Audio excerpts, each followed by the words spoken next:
Among the world's fastest-growing economies, the Philippines continues its rapid rise with no signs of slowing down. In just a year, Dutertenomics is bearing fruit and has become a catalyst for real change. Now armed with these strong fundamentals, robust economic growth,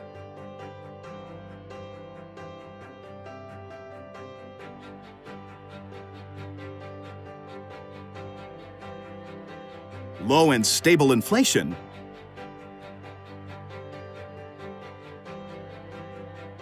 sustained increase in revenue collections,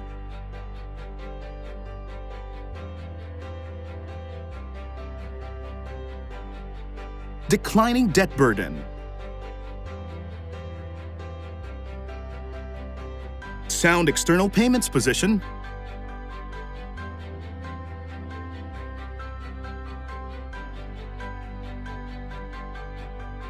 and stable banking system.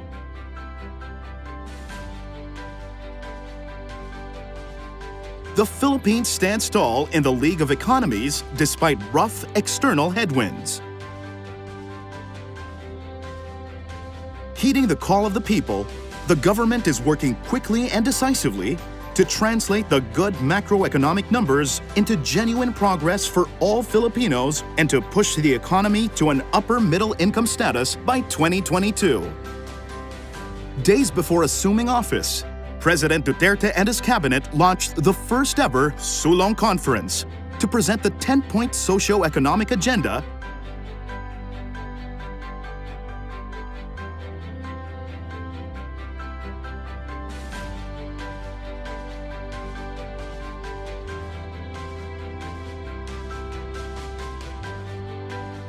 and to solicit from the business sector recommendations that would help shape the government's reform agenda. The Sulong was conceptualized right after the election of President Duterte in May of 2016 as a way for the incoming Duterte administration to consult the private sector into what their priorities really are, so that we will be guided in the future about our economic programs. Responding to the challenge, the business leaders passionately discussed and agreed on the top 10 actionable recommendations.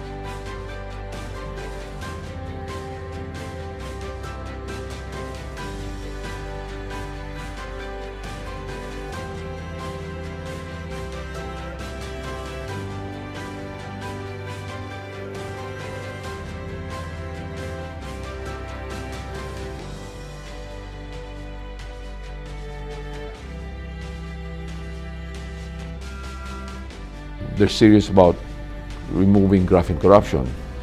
They're serious about streamlining.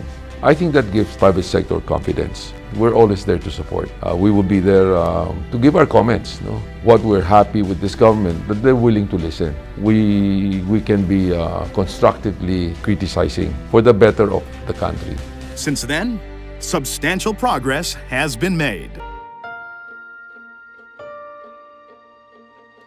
Responding to the clamor for tax reform, the Department of Finance submitted a bill seeking to make the tax system simpler and more equitable. Together with the other members of the economic team, and we submitted it to the Congress. And by the end of May 2017, the Congress approved a version of the tax reform bill, which we are very happy with. The Tax Reform for Acceleration and Inclusion, or TRAIN, seeks to cut personal income tax, lower donors and estate taxes, expand the VAT base, adjust excise tax on automobile and oil, and impose tax on sugary products. For families, a parent, and 4 kids, it will actually mean 36,000 pesos more money in their pockets.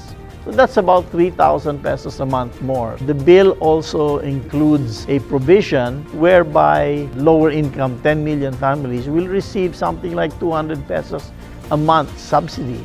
So everybody benefits from here. We will also raise revenues by increasing the taxes on fuel, but in a very gradual way, so that we will have more funds in general a more comfortable life for the Filipino people. We would appreciate it if the Senate will pass the bill by sometime in mid-September and make sure that we will have enough time to prepare to implement the bill by January 1st, 2018. Yeah.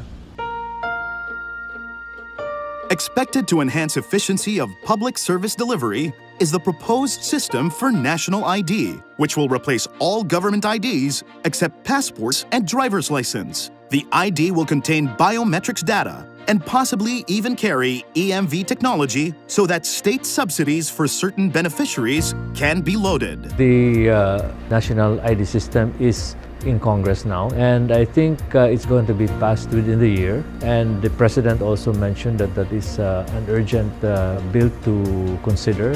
The thing about the national ID system is it's going to simplify and streamline processes to access government services.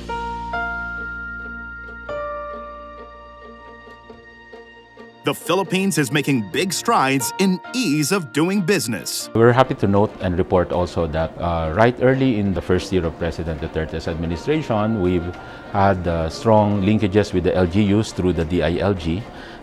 We've entered into a joint memorandum circular that will really simplify the number of steps, the number of days in processing a business permit license from over 10 days of processing to 2 days to 3 days. The next step we're doing is further simplifying that procedure and eventually automating it. When you automate, then we can make the processing less than 1 day, even 30 minutes. It's like booking a plane ticket. You fill up the box, you pay, e-payment, and then you print the business permit. That's the idea.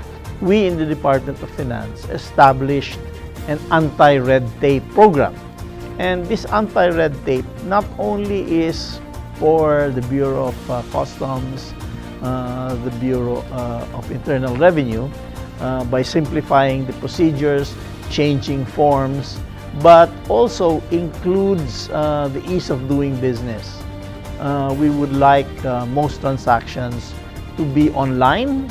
One online portal for all government transactions is now in the works. The portal is one website so that our people who wish to transact with the various departments and agencies of government can only use the DICT portal. They need not anymore physically commute from one place to another. Just use the portal. Say, for example, they want to deal with the BIR for tax clearances or the NBI for clearances for visa applications. They can just do the same online. With a strong drive against red tape and corruption, investors feel the positive change in the business climate. We have accomplished a lot of changes in how to make business licensing easier for people.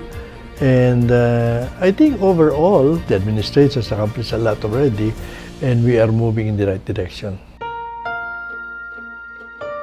The vision of an ICT environment at par with the highest standards is now within grasp. Launched in June, the National Broadband Plan will make internet in the country more accessible, more affordable, and much faster. We hope to put up about 100,000 Wi-Fi installation. We have to accelerate it in 5 years' time para the people in the countryside can also communicate using the internet. Initially implemented in airports, seaports, and then in EDSA, the project now benefits travelers, commuters, and motorists. I envision a Filipino nation fully digitized, and I envision the Filipinos as contented, safe in terms of security, and the country as a thriving and pulsating nation.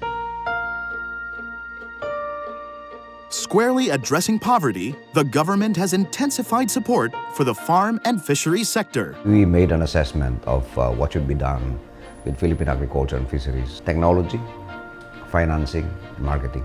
Without any of these, it will fail. In just about 8 months, on instructions of the President, we were able to come up with a map, which we call the National Color-Coded Agriculture Map. When a farmer goes to that website, he can just click his region, click his province, click his town, and he will be able to determine what crops are suitable to be planted in this area. But in addition to that, we have actually launched a program which we call the PLE, or Production Loan Easy Access. And he can go to his cooperative or a local bank and he can borrow a maximum of about 100,000 pesos. No collateral, 6% interest, the loan to be released within 5 days. The most important component is the marketing system.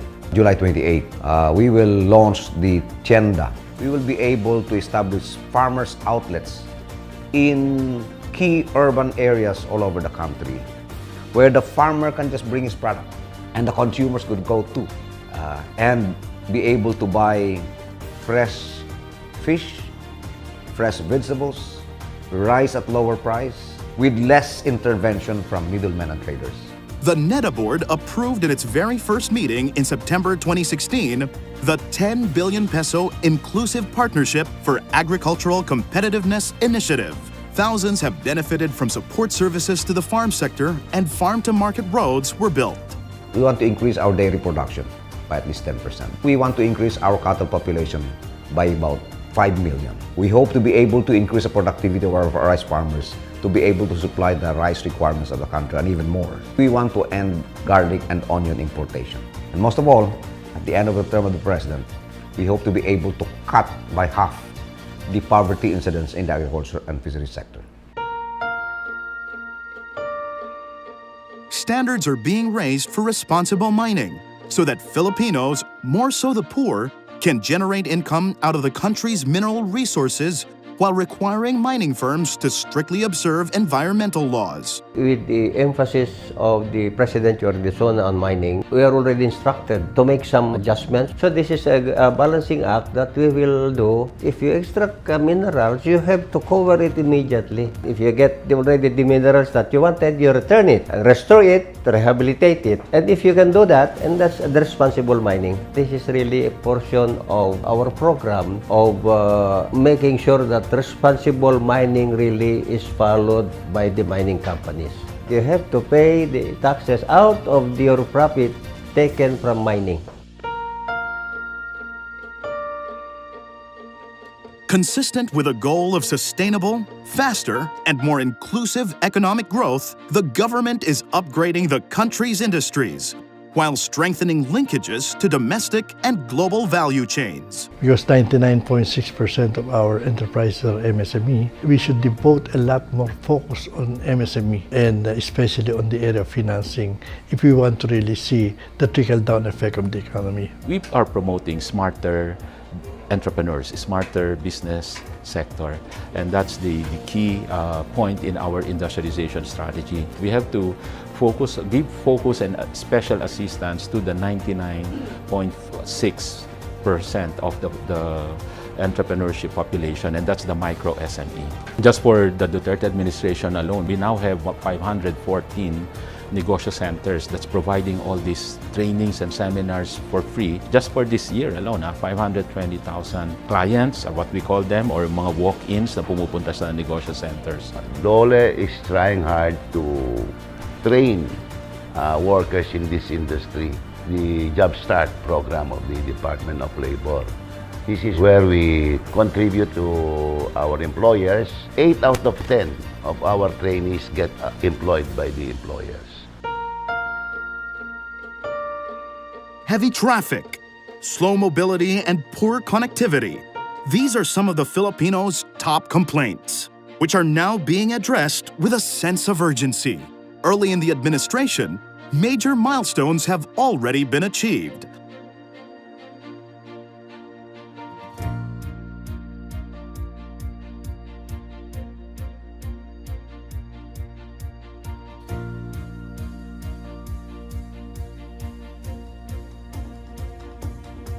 And the government is fast-tracking implementation of big-ticket infrastructure projects.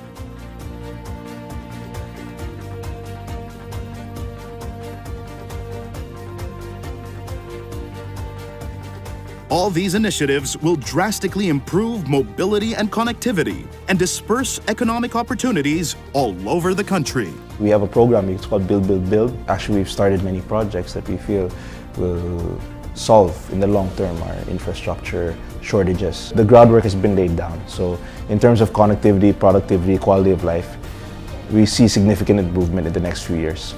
Very serious ho kami. Hindi kita masusumbatan kung may duda at haka-haka. Ilang taon na na-expose tayo sa dekadang pangako na walang nangyari. Duterte administration, iba ho kami. Tatapusin namin yan.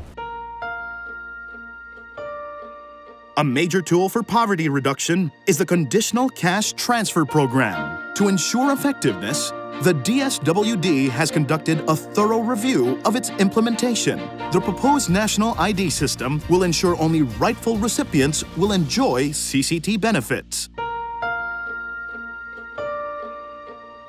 To realize its bold infrastructure development agenda, the Duterte administration is addressing bottlenecks to project implementation. We've beefed up our legal department to help with the right-of-way issue. So we've even created a new system where may mga task forces per major flagship project. At the same time, we're going to utilize the new right-of-way law to further fast-track because the right-of-way is very challenging. But I think we've succeeded in the first year. We have approved a total of 28 projects, 18 of which are flagship projects, meaning game-changing projects. That's how fast we have been proceeding in terms of getting things done. Indeed, the Duterte administration made significant progress on the business sector's recommendations in year one. With a business community as partner, the government is working hard to achieve a lot more in the next 5 years to push the Philippines forward and deliver a more prosperous economy for all. So you will see improvement in traffic, more railways, better airports, better port facilities. You will also see better healthcare, better schools. I think that is what people are going to see in this administration. So not only will we be a higher middle income country in 2022, but also there will be less poverty. To reduce inequality across the regions, that's a central drive of the economic development strategy. This is all geared towards the three main goals of the president. One is reducing poverty. Two, the president wants this country to be more law-abiding. And third, the president wants this country to be at peace with itself and at peace with our neighbors. Year one is just the beginning. With the Duterte administration working hand in hand with the private sector, the Philippines will see more real change. A more progressive economy that benefits all Filipinos. Sulong, Pilipinas!